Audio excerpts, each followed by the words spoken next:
அந்த மாற்றத்திற்கான விழிப்புணர்வு தமிழர் நிலத்தில் வருகிறது, எழுச்சியுற்று வருகிறது.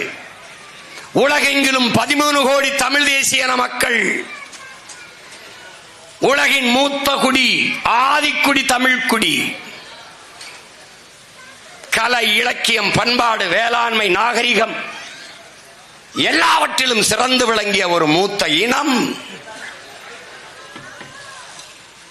தமிழீழ மண்ணில் தான் தமிழ் தேசிய மக்களின் ஆன்மா விழிப்புற்றது என்கிறார் என் உயிர் தலைவன் மேதகுவே பிரபாகரன் அவர்கள்.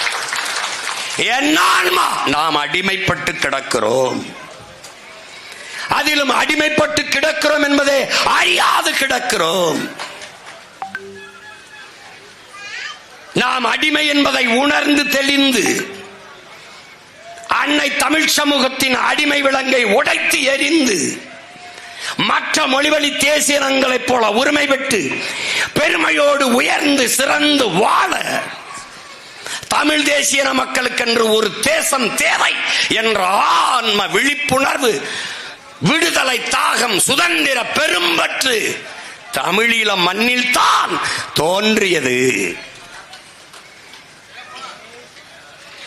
அவன் மட்டும்தான், அவன் முன்னவர்கள் பூலித்தேவன், தீரன், சின்னமலை, மானமரத்தி வேட்டின் ஆட்சியார், மானமரவர்கள், மருது பாண்டியர், அழகுமுத்துக்கோன், அவன் பாட்டன் சுந்தரலிங்கன், வெள்ளையத்தேவன், பெரும்பிடுகு, பண்டார வன்னியன், இப்படி தங்கள் மூதாதைகள் முன்வைத்த முழக்கத்தை மூச்சு காற்றாக மாற்றினான்.